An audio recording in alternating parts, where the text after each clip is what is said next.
So we continue our series on creativity and creation. And this week we turn our gaze to science. Last week we had creativity and art, and this week creativity and science. And I'm going to take a long journey around to celebrating creativity and science, because there's so much else about science and religion that I feel like we always have to talk about before we celebrate science and faith. And to do that, I begin back in part of my own journey back in 1988 when I was intern pastor at First United Methodist Church in Mason. Look at that guy, man. That was a long time ago. And there's some of Mason, Texas. I was invited by the AP high school science teacher to be a part of a panel that he was going to put on, a panel inviting the clergy in town to come and talk about creation. So I was very young, and I immediately said, yeah, sure, I'd love to do that. I studied this in seminary. This is going to be great. I'm going to go and talk to them about how science and religion are totally and completely compatible. It's going to be great. That the only problem you ever get into is when you get into a fundamentalist view on either side.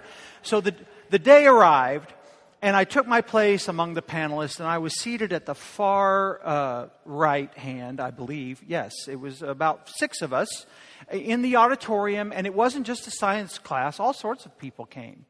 And I looked down the row at all the other clergy people there, and they were literally all of the fundamentalist preachers in town. Nobody else had showed up. My boss, Tom Elliott, had said that he didn't want to go, and I suddenly realized why. It suddenly dawned on me that he was a lot wiser than I was, because the Catholic priest who would have said the same thing I did didn't show up, nor did the Lutheran preacher, who was a lovely guy. He would have said the same thing I would have said, nor did even the Baptist preacher, who literally was the most progressive preacher next to Tom and I. I'm not kidding. He was a wonderful, lovely guy, and he would have also talked about it. But none of them were there that day. They were probably having lunch down at the Mexican food place. So I looked down, and it suddenly struck me they were very wise and I wasn't. The class started at the other end, the teacher did, and the first guy that stood up was this grandfatherly preacher who was the head of one of the Bible churches in town. By the way, his grandkids were in my UMYF youth group, just saying. And he got up and he opened his Bible to Genesis and he read some of the first chapter of Genesis, and then he just sort of flat out said that, no, you can't believe in creation and evolution. You can only believe that God created the world, and it says it right here. And that's about all he said, and then he sat down, and his grandkids beamed back at him. And so it went on for the next 4 speakers. They all, every single one of them, got up and said, I believe what that guy said. And it suddenly, the whole hour went by, and then finally they got to me at the end of the row. And I realized I am totally outgunned here. There's just about nothing I could say. So I said, well, okay, I'll just ask 3 questions. How many of you know the story of creation in the Bible? And all the hands went up. And how many of you have studied evolution here in school? And all the hands went up. And how many of you believe that you can believe in both of them? And there was this dead silence, and maybe a couple of kids doing this, looking down the row at the other preachers to see what they might think. Not a single hand went up. So I just said, well, all I can say is, I think you can believe in both. And I think it's possible to be a person of faith, a person of religion, and also believe in science, because I believe they are teaching different things. And someday, I hope all of you can come to believe this too. And that was pretty much it. That was all I could figure out to say that day. I have to tell you, I felt very, very regretful in retrospect on that. I regret that I didn't push the point more strongly, although I guess I had the sense it might not have made any difference in that moment. But had I been thinking, I wish I had pointed to our own United Methodist Book of Discipline and its statement about the compatibility of science and religion. We recognize science as a legitimate interpretation of God's natural world. We affirm the validity of the claims of science in describing the natural world. Science and religion are complementary rather than mutually incompatible. I wish I'd thought to say that to them on that day. In our modern world, we still find ourselves trapped in the middle of a several hundred-year war between science and religion. It's not entirely true. It's not between all religious people and all scientific people. It's just between the fundamentalists on both sides. There is an ongoing and likely insolvable conflict raging between scientific fundamentalists, represented by, in the modern world, people who've been called the new atheists, and religious fundamentalists, represented by those who believe in creation science or intelligent design. And I find I just am kind of in the middle of this, trying not to get caught in the shrapnel. Finding that I have things I can critique on both sides, and frankly, sometimes feeling like either raging against them or making fun of them. I'm never sure which. But I remember these words from Karen Armstrong, a scholar of modern religion who I greatly admire, who has a word of caution for us all. She points out that there is something in the nature of fundamentalists, the emotional and spiritual DNA of somebody who has an either-or, I'm all right and you're all wrong view. There's something in that DNA that when it's attacked, seems to defend itself more strongly. And I think that's unfortunately true. And it leaves us not really knowing what to do very much. In fact, I was a little annoyed that Karen Armstrong didn't have any good ideas in her books about that. She points that out, and I think it's very wise, that sometimes attacking fundamentalists, whether they're religious or scientific, causes them to come back with an even more passionate vigor and enthusiasm. So it's a cautionary point that I take. But it's also important to speak out, because there's a lot going on in our world today that needs speaking against. We have to speak against, for example, the teaching of so-called creation science or intelligent design in Texas classrooms. We've got to continue to say that this is both bad science and bad religion and does not belong in our classrooms. Could I get an amen? There, that's good. We got to thank our own Dr. Mark Chansey. Look at that. Our own Dr. Mark Chansey and what he has done. Remarkable work in this area with the Texas Freedom Network and others. A fighter for Texas kids, fighting against bad science and bad religion in our schools. And for this, Mark, we are grateful.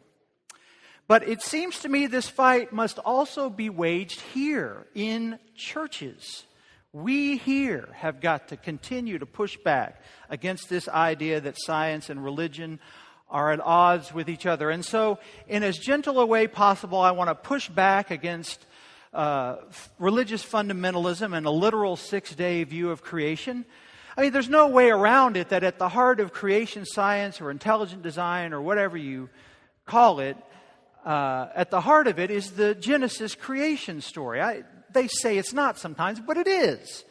And we should point out that any so-called science that uses either the Bible or posits a designer of the universe is no longer a science, but a religion. If you posit that there was a designer to the universe, that's no longer a science, that's a religion, which is why it doesn't belong in our classrooms. So let me address how creation science is bad science. Let me do it quickly. We'll talk about the science part first, why it's bad science. Because I'm not a trained scientist. You know that, right? I can barely count. But there are specific points to show just how crazy it is. They claim the world is between 500 and 600 years old, creation scientists do. Boom! Just created 6,000 years ago. Poof! And this gets them into claiming that dinosaurs and human beings existed at the same time. Yes, as Mark Chansey pointed out this week, they seem to believe that The Flintstones was a documentary.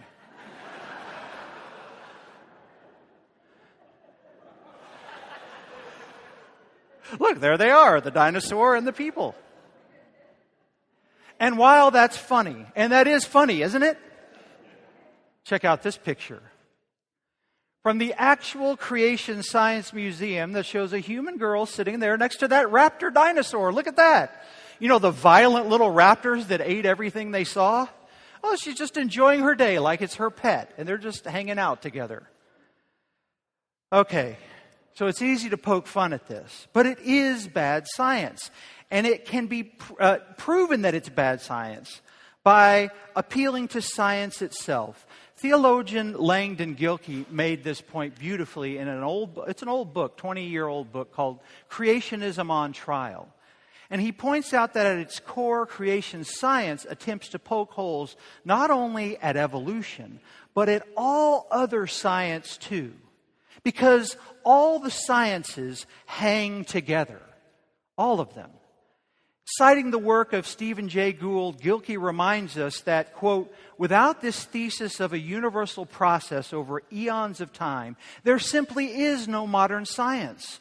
No astronomy, no geophysics, no geology, biology, paleontology, botany, anthropology, agronomy, meteorology.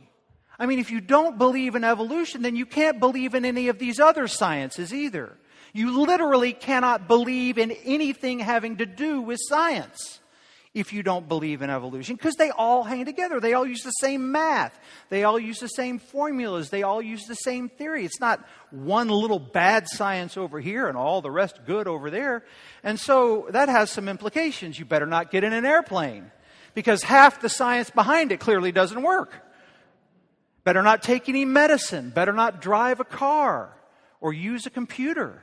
Because clearly, all these things don't work. I mean, it's crazy, right? Science does hang together. And part of that science is evolution and the science of evolution. So creation science is bad religion too, in addition to being bad science. Creation science is bad religion because it takes a literal reading of the Genesis stories.